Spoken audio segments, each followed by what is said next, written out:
चाची।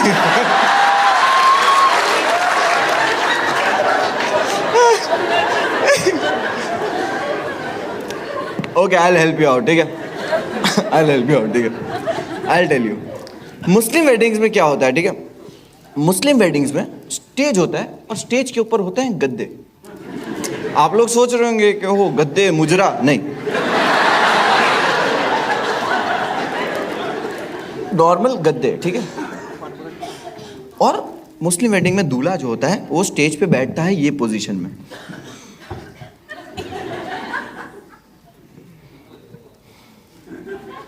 सब लोग देख रहे, दूल्हा बैठता है ये पोजीशन में।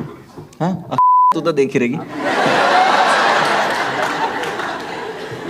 दूल्हे के बाजू में काजी साहब बैठते हैं। हाँ, काजी साहब, मुस्लिम पंडित। हाँ,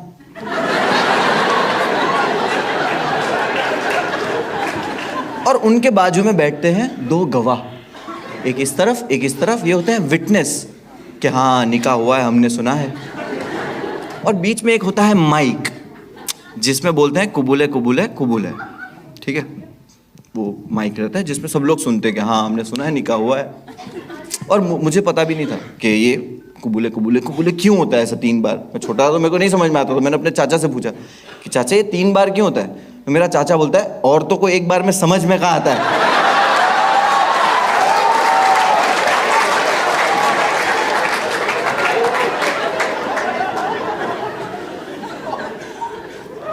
Women don't like this joke. You didn't like, ma'am? You didn't like it? चाचा बोला, मैं नहीं। मेरा चाचा सेक्सिस्ट है, मैं तो फेमिनिस्ट हूं। मैं तो चाची को गया और बताया कि चाचा देखो ये सब बोल रहा है। मेरी चाची बोलती है बेटा कुछ समझा नहीं।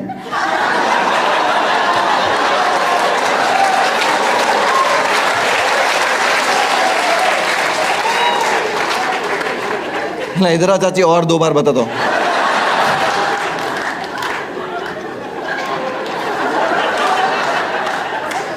I didn't like it.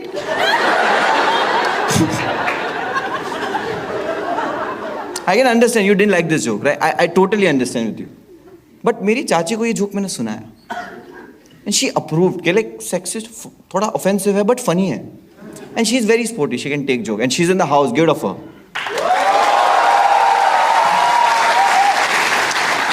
She is in the house. चाचा अलाउ नहीं करता बाहर जाने।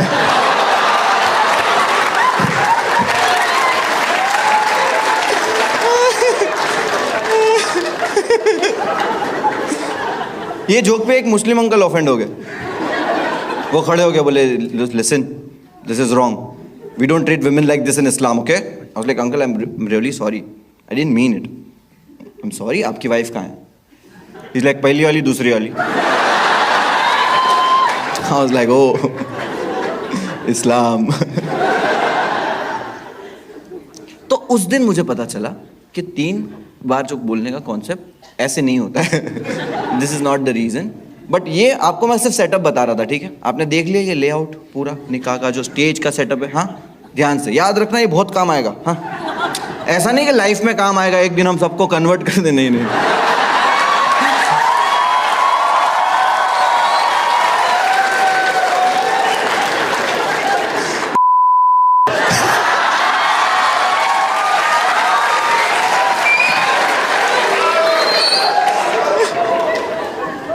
What I mean is कि आगे जो जोक सुनाने वाला हूँ उसमें बहुत काम आएगा, ठीक है? अब हनीफ निकाह के लिए जब बैठने वाला था तो मैंने हनीफ को बोला कि हनीफ जो जूते हैं वो तू पिछवाड़े पे रख और बैठ जा। See this is a good idea कि दूल्हे को निकाह से कोई खड़ा करके तो जूते चुराएगा नहीं। हनीफ बोला यार आइडिया अच्छा है। हनीफ ने जूते रखा, हनीफ बैठ गया। बस अब निकाह की जगह पे बैठ गया। मैं अब चिल हो गया हूँ कि भाई जूते बच गए, अब इंजॉय करते शादी। हाँ, दिल्ली में लड़कियां खूबसूरत है बहुत, तो मैं ऐसे ही खड़ा हुआ था। हाँ, सिंगल भी था तो मैं ऐसे खड़ा हूँ, लड़की आई, स्माइल करी मेरे सामने, मैं बुलाई, क्लोज आ गई, मैं और स्माइल किया और क्लोज आते जा रही है। मैं बोला भाई दिल्ली वाली फास्ट है, और पास आते जा रही है। मैं थोड़ा ऐसे हुआ और पास आते जा रही है, मेरे एकदम पास आ गए और मेरे को बोलती है लक्स, रोज से नहाते हो आप?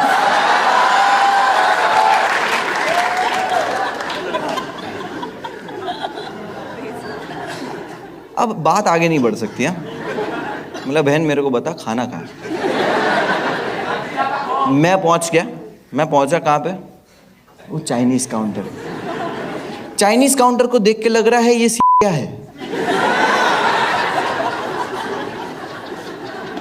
कि यहां ब्लास्ट हुए हैं, 2 भगोने ऐसा उल्टे पड़े हुए हैं, वो केटरिंग वाले की लाश पड़ी हुई है, सारे मंचूरियन बॉल दीवार में चिपके हुए हैं, यहां जंग हुई है, जंग। लाइक भाई मेरे को नहीं खाना है, मैं जा रहा हूँ निकाह, स्टेज सेफ है। स्टेज की तरफ जैसे ही मैं आ रहा था, मैंने नोटिस किया कि अब जा नहीं सकता स्टेज पे क्योंकि निकाह शुरू हो चुका है, और मैं स्टेज पे इसलिए नहीं जा सकता क्योंकि अब जगह ही नहीं है जाने की। तो मैंने बोला कोई बात नहीं, मैं निकाह दूर से एंजॉय कर लेते, स्पीकर है ही है। मैंने नोटिस किया कि स्टेज पे देख के कुछ लोग हंस रहे। आई वाज लाइक ये हंस क्यों रहे? मैंने भी थोड़ा देखा स्टेज पे, ऐसा गौर से देखा, तब मेरा ध्यान गया कि वो जो जूते के लिए छीना झपटी चल रही थी उसमें हनीफ की सलवार फट गई है।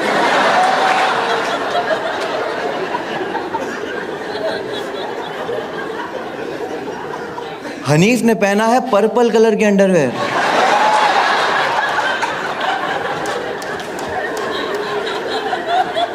मैं बोला मैंने इज्जत बचाया था और ये इज्जत जाएगी, मेरे से बर्दाश्त नहीं होगा। मेरी हनीफ की इतनी अच्छी दोस्ती है, ग्रेट केमिस्ट्री, मेरे को हनीफ को इशारे में ही बताना है।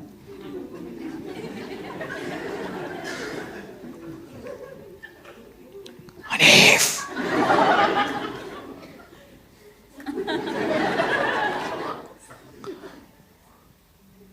भाई तेरे कोटे दिख रहे हैं।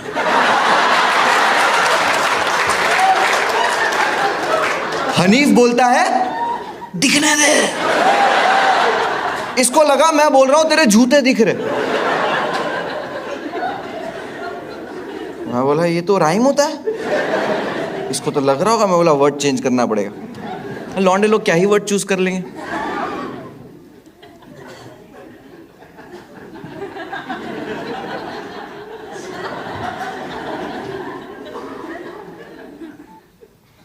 हनीफ,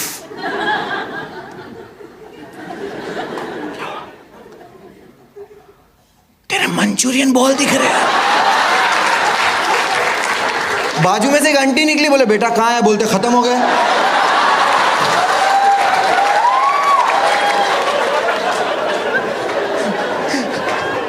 मैं बोला आंटी जहां पे है तुम पहुंच नहीं पाओगी। वो चाइनीज काउंटर के पीछे दीवार में ऊपर चिपके हुए ना,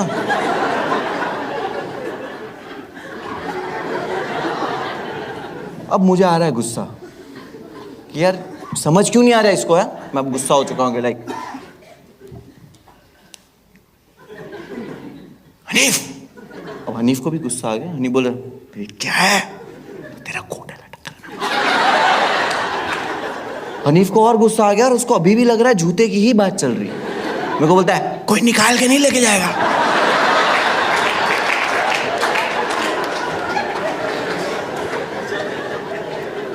ले जाने दे, मेरे को कलर ऐसे भी नहीं पसंद।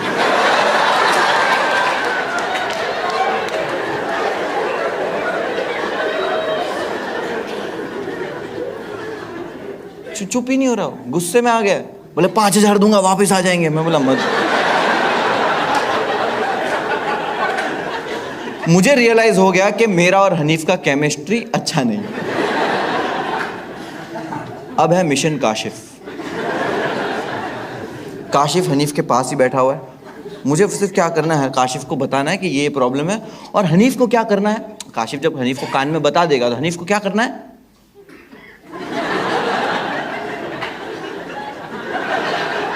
That's it.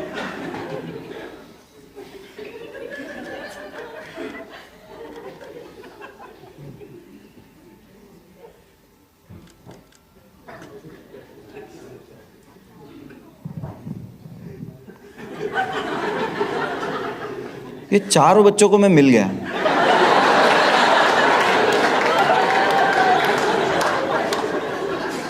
मैं बोला देख मेरा दोस्त प्रॉब्लम में है। बोले क्या प्रॉब्लम है? बोला देख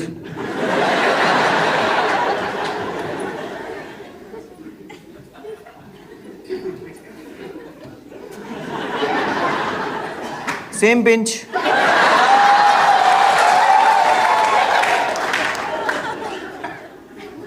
बच्चे को 5,000 रुपये दिया। बोले जूते पे थूक। मैं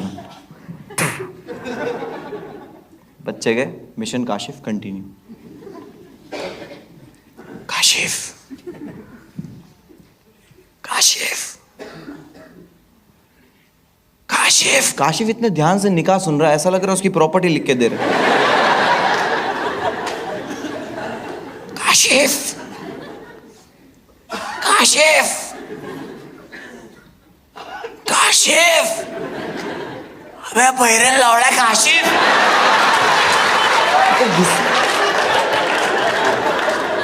मेरे को गुस्सा आ रहा है ना, और इसने सुन लिया इस बार।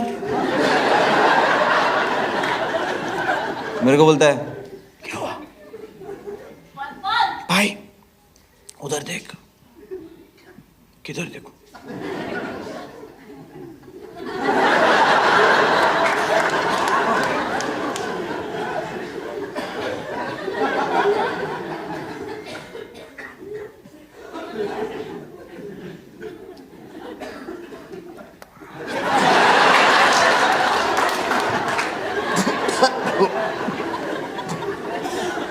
मैं खुश हो गया कि यस, काशिफ को पता चल गया, और अब बस काशिफ हनीफ को कान में जल्दी से बता दे।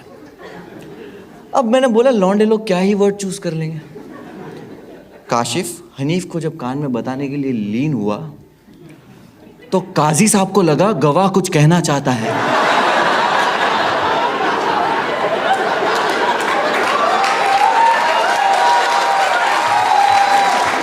तो काजी साहब ने माइक काशिफ की तरफ कर दिया, और काशिफ अभी माइक में बोल रहा है, नहीं तेरे मंचूरियन बहुत दिख रहे। पूरी बारात खड़ी हो गई कि बेटा कहाँ है, खत्म हो गए।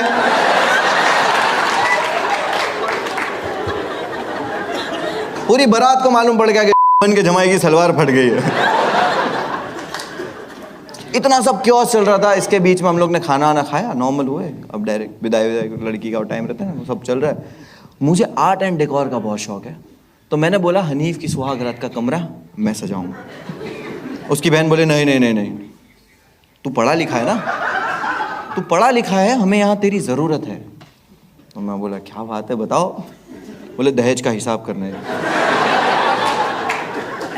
बोला काश तुम लोग भी पढ़े लिखे होते। मैं बोला नहीं नहीं, मैं तो कमरा सजाऊंगा। मैं पहुंचा घर पे, कौन सा कमरा सजाना है पता है? जो पहले दिन हमको मिला था। तो बरेली फुफ्फू को इन लोगों ने स्टोर रूम में शिफ्ट किया, स्टोर रूम वाले बुड्ढे लोग को इन लोग ने टेरेस पे शिफ्ट किया, और हम लोग का सामान आंगन में पड़ा हुआ है। मेरे को बहुत गुस्सा आया, बहुत गुस्सा आया, लेकिन फिर भी मैं थोड़ा काम रहा। मैंने कमरा सजाया, और एकदम दिल से सजाया, क्योंकि पहली बार यूपी का बंदा दिल्ली में कंसेंट के साथ सेक्स करने वाला है।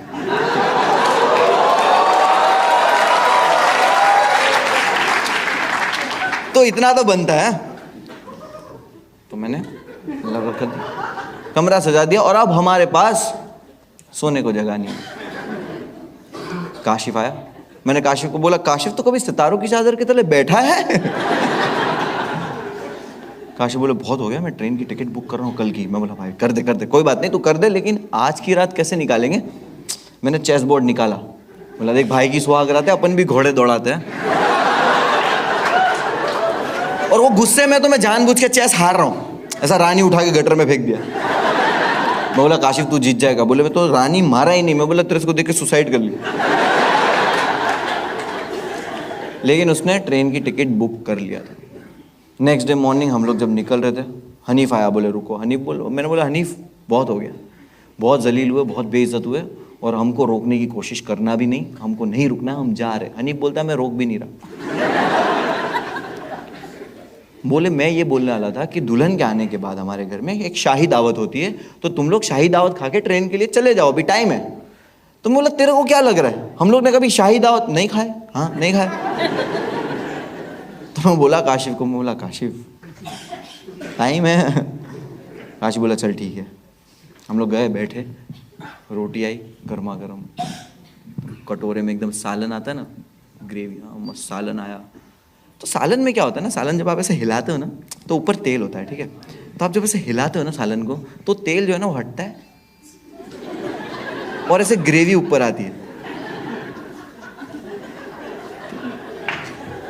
तो मैं हिलाया, तेल हटा और तेल ही ऊपर आया।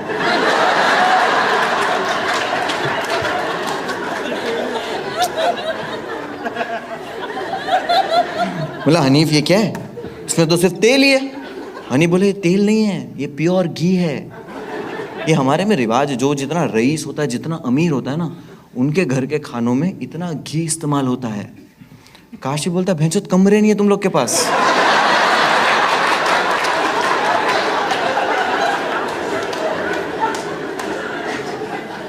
ये घी ना डाल ले। मेरे को बोलता है ये चले शाही दावत खाएगा।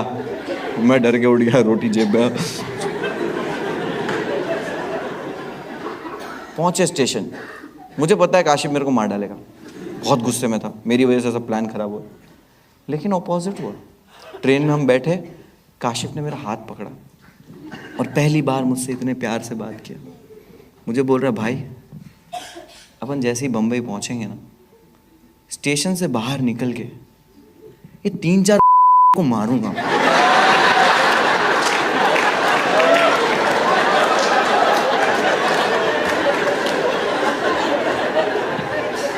मैं बैग में से मिठाई का डब्बा निकाला और मैं काशिफ को दिया। मिठाई का डब्बा is a sign of settlement. Kashif ने मेरे से दोस्ती ही तोड़ दी। इतनी गहरी दोस्ती, अच्छी फ्रेंडशिप काशिफ ने तोड़ दी। 1 महीने तक काशिफ ने ना मेरा फ़ोन उठाया, ना मेरे से बात की, ना मुझसे मिला। 1 महीने के बाद अचानक सुबह 5 बजे काशिफ के 25 मिस कॉल्स। कभी वो करता नहीं है ऐसा। मेरी सुबह 6 बजे के अराउंड आँख खुली ना, तो मैंने डायरेक्ट कॉल बैक किया। जैसे ही मैंने कॉल बैक किया, उसके भाई ने फ़ोन उठाया। मैं बोला क्या हो गया भाई, काशिफ कहाँ है और इतने फ़ोन? रो रहा था वो। मैं बोला क्या हो गया? बोले भाई काशिफ भाई ठीक है, लेकिन मेरे डैड है ना जो। मैं क्या हो गया तेरे डैड को? तो बोले उनकी डेथ हो गई। काशिफ के अब्बा का इंतकाल हो गया, पास्ट अवे। मेरे लिए बहुत शॉकिंग था क्योंकि मैं उनसे 2 दिन पहले मिला था। वेरी गुड पर्सन, बहुत अच्छे इंसान, हेल्दी। एंड काशिफ की अम्मी नहीं थे, उसका एक छोटा भाई है, उसकी एक बहन है, बहन की शादी हो चुकी है और एक छोटा भाई है। तो मॉम तो ऐसी नहीं थी और अब डैड भी नहीं। सुन के मैं थोड़ी देर के लिए एकदम फ्रीज हो गया। 2-3 दोस्तों को कॉल किया कि जल्दी से मसीना हॉस्पिटल पहुंच। शर्ट वर्ट पहना, बाइक की चाबी लिया, पानी पिया। हंसो मत यार।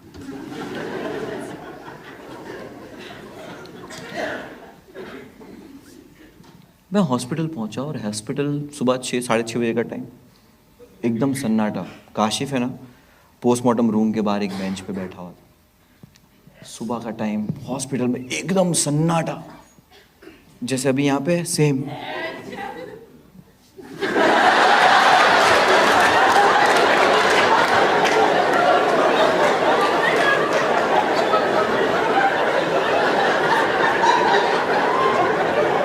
तू पेट्रोल पी के आई है क्या?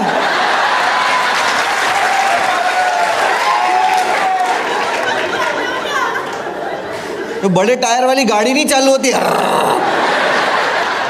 रुक जा, काशिफ का बाप मरा है।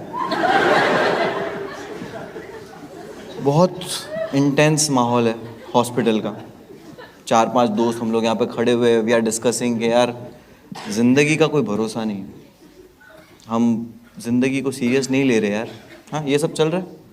और उतने में हमने नोटिस किया कि काशिफ जो बेंच पे बैठा हुआ है, नर्स ने एक आदमी को लाके उसके बेंच पे बिठाया है। हम लोग ने देखा, काशिफ ने भी देखा, और आदमी भी एकदम चुपचाप ऐसा नजरें नीचे झुका के एकदम चुपचाप ऐसे बस बैठा हुआ है, ठीक है। 15 मिनट के बाद अचानक इस आदमी ने पता है क्या किया?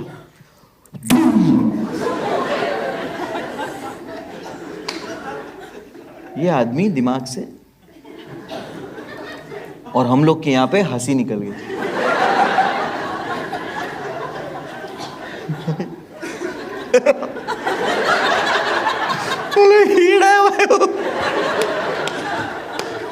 लेकिन कंट्रोल किया कि इसका बाप मरा है।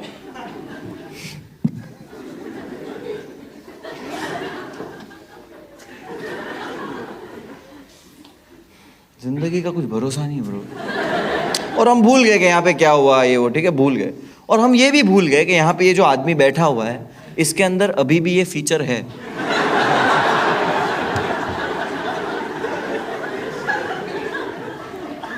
हमें नहीं पता ये कि चार्जिंग में है।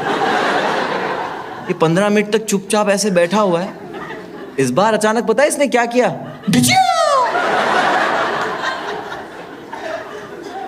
आप लोगों को भी पता है काशिफ का बाप मरा है, आप भी हंस दिए। इस बार काशिफ भी हंस दिया, और काशिफ को हंसता हुआ देख के हमें हिम्मत आई।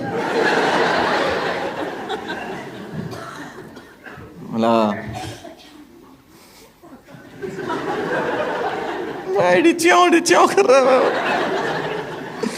और हम लोग फिर रुकने की कोशिश कर रहे हैं, बट अब रुके नहीं जा रहा। हंसी बिल्डअप होते जा रही है क्योंकि हम छुपके से हंस रहे हैं, और बिल्डअप हो रही है। और हनीफ इतना हराम, ये भूलने दे रहा नहीं है। हम लोग आगे बोल रहे हैं कि क्या क्या लगा रखा तुम लोगों ने, हंस रहे हो, शर्म आ रही है जरा भी। अब कोई भी हंसा ना, मैं डिच्चियाँ कर दूंगा। और हंसी रुक ही नहीं रही है। तो जब आपको पता है, अब हम लोग बचपन में करते थे कि जब हंसी बहुत आती थी और हमको नहीं हंसना होता था, तो हम सैड चीज़ें याद करते थे, इंटेंस चीज़ें, लाइक हमारे ट्रॉमाज याद करते थे कि ताकि हंसी ना आए। तो मैं भी याद कर रहा हूँ बचपन के ऐसे ट्रॉमाज के। हाँ, मामू क्या बोला था, चॉकलेट है, वो चॉकलेट नहीं थी। हाँ ठीक, लेकिन भूल नहीं पा रहे क्योंकि अब वो हंसी खुल के नहीं हंसे ना, अंदर ही बिल्डअप ही हुए जा रहा है। और आपने ये भी सुना है कि कुछ आप ऐसा डिस्ट्रैक्ट हो जाओ, ट्रेजिक देख लो, तो आपको हंसी रुक सकती है। और ऐसा ही हुआ। हॉस्पिटल में एक यंग लड़का स्ट्रेचर पे पूरा तड़प रहा है, मतलब ऑलमोस्ट डेड, तड़प रहा है, पूरा खून खून खून। और उसको देख के सच में हम लोग डर गए, और हम लोग लाइक बहुत ही इंटेंस हो गए कि यार ये क्या हो गया, या अल्लाह इसके साथ क्या हो गया। हम लोग स्ट्रेचर के साथ देख रहे हो, उसको तड़प रहा है, पुलिस वाले उसको लेके आ रहे हैं। हम लोग सब पूछे भी, सर इसको क्या हो गया? पुलिस वाला बोलता है इसको किसी ने गोली मार दी।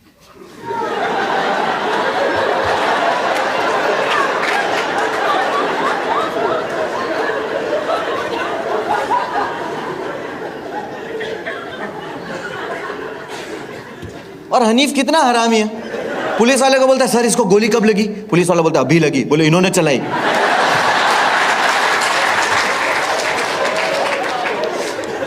मैंने आइडिया लगाया कि जब आप एक चीज पे खुल के नहीं हंसते हो, तो एक बार खुल के हंस दिए, 2 बार जोक पे हंसी आती है, राइट? 3 बार नहीं आ सकती। तो जस्ट बिकॉज हम स्टॉप नहीं हो रहे, इसका रीजन है हम खुल के नहीं हंसे। मैं हंस दिया खुल के, दोस्त लोग भी देख के हंस दिए कि एक बार हंस के खत्म करो यार, ऐसे तो कब्रिस्तान तक हंसते हो जाएंगे।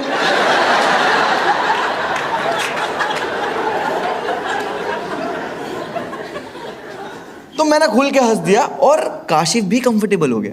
वो भी कब से हंस रहा है ऐसे, तो वो भी खुल के हंस दिया। अब हम लोग सब हंसने लगे। और काशिफ की जो बहन है उसकी शादी हो गई है, वो पुणे में शादी हुई है, तो उसको भी पता ना बाप मरा है, तो वो हॉस्पिटल आई। और उसने देखा हम सब हंस रहे हैं। प्रॉब्लम ये नहीं है, प्रॉब्लम ये है कि उसको लगा हमने प्रैंक किया है।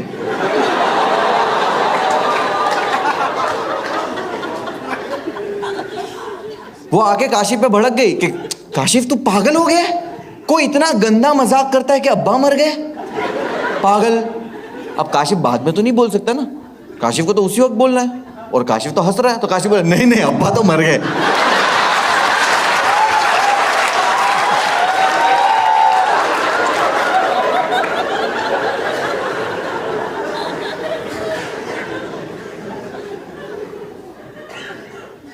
(2016) की बात है, 7 साल हो गए इस चीज को। काशिफ की बहन ने आज तक काशिफ की से बात नहीं करी उसके बाद। मैं काशिफ को बोला कि तू जा अपनी बहन के घर मिठाई का डब्बा लेके। लेकिन मिठाई का डब्बा तो घर के बड़े लेके जाते हैं ना।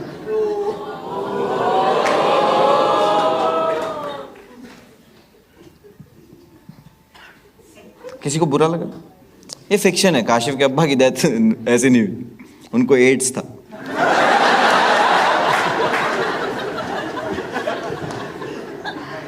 सच में वो नहीं कर पाए सरवाइव यार, बट उनको हुआ काशिफ के 2 साल बाद। काशिफ हेल्दी है, कोई ऑफेंड तो नहीं हुआ। आई टेल यू, क्योंकि हम इंडिया में ना, हमें ऑफेंड होना आता नहीं है, क्योंकि हम हर चीज़ में हर पल हम लोगों को इतना ऑफेंड करते हैं। इसका रीज़न पता है क्या है? हम लोगों ने कंटेंट ऐसा कंज्यूम किया है कि हमको एक्चुअल में पता ही नहीं है कि ऑफेंसिव क्या है और क्या नहीं है। आप लोग मुझे बताएंगे इंडिया में सबसे ज़्यादा काला जादू कहाँ पे होता है? किसी को पता है? बंगाल, कोलकाता? नहीं, कलर्स और स्टार प्लस पे।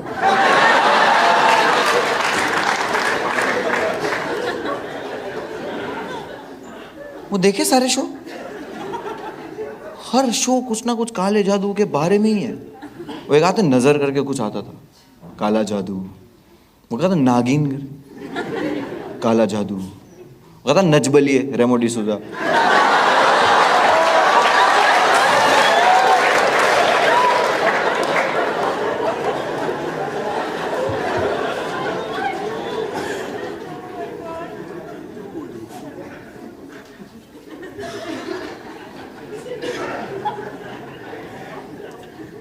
Late me tell you one thing, आप लोग अग्री करते हो कि नहीं, डिसेबल लोगों को टैलेंटेड नहीं होना चाहिए।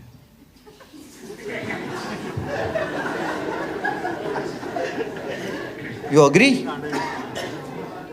नहीं, no, I tell you, Dadar station देखा है? अगर दादर स्टेशन पे बिजीएस्ट, राइट, बहुत ही बिजी रहता है ऑलवेज, इतने सारे लोग, भीड़। दादर स्टेशन पे आपको कोई अंधा भागते हुए दिखे,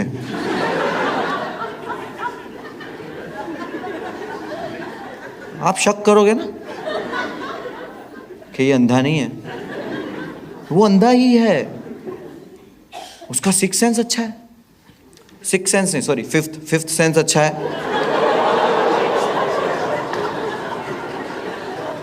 समझा? नहीं समझा? 2 बार और बताऊं?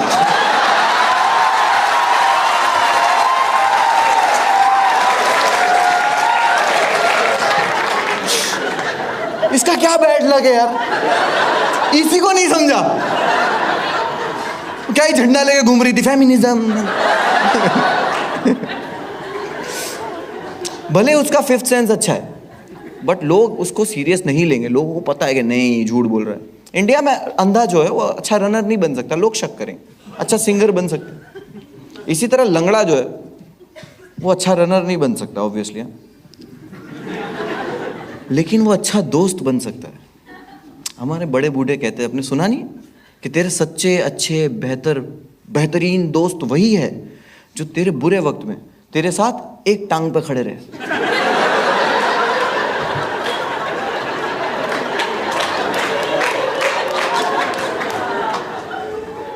आई am making fun of disability, right?